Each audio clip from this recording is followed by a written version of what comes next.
This is a CBC part 2 lecture. चलिए चलते हैं अपने टॉपिक की तरफ। पार्ट 1 CBC पार्ट 1 में हमने RBCs के जितने भी पैरामीटर्स होते हैं वो देख लिए थे। अब हम चलते हैं अपने WBCs की तरफ।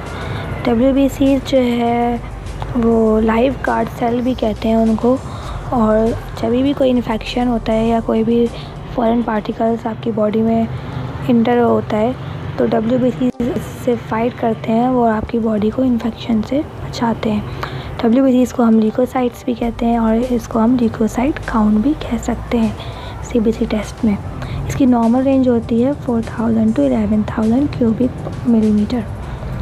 फॉर एग्ज़ाम्पल इस रेंज से कम रेंज आ रही है आपकी पेशेंट की रिपोर्ट में तो हम उसको कहेंगे कंडीशन कॉल्ड ल्यूकोपीनिया। ल्यूकोपीनिया जो है वो डिक्रीजेस WBCs हैं, क्योंकि ल्यूकोसाइट्स को कहते हैं इसलिए ये ल्यूकोपीनिया है। ल्यूकोपीनिया क्यों हो सकता है? वायरल इन्फेक्शन हो सकता है मलेरिया या फिर डेंगू का एंटीजन आया हो आपकी बॉडी में, या फिर आपको टाइफाइड हुआ हो, कुछ भी इनमें से हो सकता है। फॉर एग्ज़ाम्पल अगर आपके पेशेंट की बॉडी में 4000 to 11000 से इंक्रीज़ कर गया है, WBCs आपके ज़्यादा आ रहे हैं, दैट मीन्स के जो WBCs हैं वो उनका साइटोसिस हो गया है और कंडीशन को हम कहेंगे ल्यूकोसाइटोसिस। ल्यूकोसाइटोसिस कंडीशन क्यों होती है? हो सकता है कोई भी बैक्टीरिया आपकी पेशेंट की बॉडी में आया हो, नमूनिया हो सकता है, यूरिनरी ट्रैक्ट इन्फेक्शन हो सकता है आपके पेशेंट को, तो ल्यूकोसाइटोसिस की कंडीशन में ये सब हो सकता है। चलिए चलते हैं और फिर हम बात करेंगे कि WBCs के कौन कौन से सेल्स होते हैं। सबसे पहले आता है neutrophil, then lymphocytes, then monocytes, eosinophil and then basophil. ये 5 WBCs के सेल होते हैं। इनको एक करके हम स्टडी करते हैं। नॉर्मल ह्यूमन में 50 to 70% न्यूट्रोफिल्स होते हैं। सपोज़ आपके पेशेंट में कोई भी बाहर से एंटीजन आया है, एंटीजन मीन्स फॉरेन पार्टिकल्स आए हैं, तो 3 to 4 डेज़ बाद न्यूट्रोफिल एक्टिव हो जाते हैं और आपके बॉडी के अंदर जो भी एंटीजन आया है बाहर से उसके अगेंस्ट फाइट करते हैं। अगर 50 to 70% से इंक्रीज़ आ रहा है, न्यूट्रोफिल आपके सेल इंक्रीज़ हो गए हैं, दैट मीन्स कि बैक्टीरियल इन्फेक्शन है।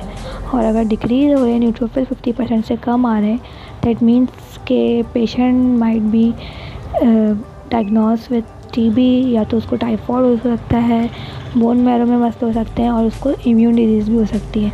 इम्यून डिजीज़ क्यों हो सकती हैं वो मैं आपको पहले बता चुकी हूँ, क्योंकि WBCs हमारे गार्ड सेल होते हैं वो, और कोई भी फॉरेन पार्टिकल आएगा और न्यूट्रोफिल अगर कम आ रहे हैं, दैट मीन्स के इम्यून सिस्टम आपका वीक हो गया है। नेक्स्ट हम बात करेंगे लिम्फोसाइट्स की। तो 20 to 30% एक नॉर्मल ह्यूमन में लिम्फोसाइट्स होने चाहिए। कोई भी एंटीजन आपकी बॉडी में आया है, 7 to 8 days later lymphocytes activate हो जाएंगे।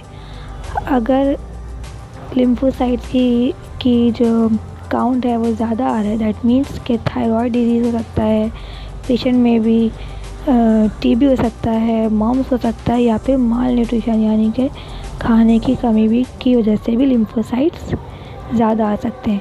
और अगर डिक्रीज़ आ रहा है तो वो बहुत ही ज़्यादा जो है वो परेशानी की बात है, क्योंकि ये बहुत ही अजीब सी बीमारी की जिसको एड्स कहना चाहिए वो हो सकती है, या फिर पेशेंट को कैंसर भी हो सकता है। नेक्स्ट मोनोसाइट्स जो है वो बहुत ही कम क्वांटिटी में होते हैं, 2 to 6%। अगर ये बढ़ जाए तो वायरल इन्फेक्शन, मम या मीज़ल्स हो सकते हैं। इस तरह इज़नोफिल की अगर हम बात करें तो वो भी बहुत कम होते हैं ह्यूमन बॉडी में, 2 to 4% होते हैं। एलर्जी, नॉर्मल एलर्जी के टाइम एक्टिवेट होते हैं, या फिर कोई ब्लड पैरासाइट आ जाए, या फिर आपके इंटेस्टाइन में कोई पैरासाइट आ जाए तो इज़नोफिल आपके सेल्स इंक्रीज़ हो जाते हैं। बेसोफिल बहुत ही कम होते हैं। ये सीवियर एलर्जीज़ में या फिर कैंसर के कंडीशन में या आपकी बॉडी में एक्टिवेट होते हैं। नेक्स्ट हम बात करेंगे प्लेटलेट्स की। प्लेटलेट्स को थ्रोम्बोसाइट्स भी कहते हैं। थ्रोम्बोसाइट्स की नॉर्मल रेंज होती है 1.5 लाख to 5 लाख। इसकी नॉर्मल रेंज अगर इंक्रीज़ हो जाए, अगर 5 लाख से ज़्यादा प्लेटलेट्स आ रहे हैं किसी पेशेंट में, दैट मीन्स थ्रोम्बोसाइटोसिस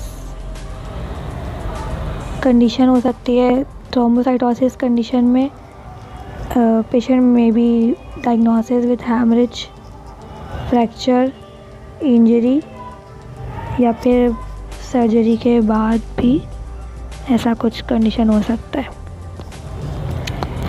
अगर पेशेंट की रिपोर्ट में जो है वो डिक्रीज़ आ रहा है, प्लेटलेट्स काउंट 1.5 लाख से कम आ रहे हैं, फॉर एग्जांपल 1 लाख या फिर उससे भी कम आ रहे हैं, तो condition will be called thrombocytopenia. Thrombocytopenia condition क्यों हो रही है पेशेंट में? Patient might be diagnosis with malaria या फिर डेंगू, टाइफॉइड, चिकन पॉक्स या फिर वायरल इन्फेक्शन। फर्दर टेस्ट उसके लिए करने पड़ते हैं।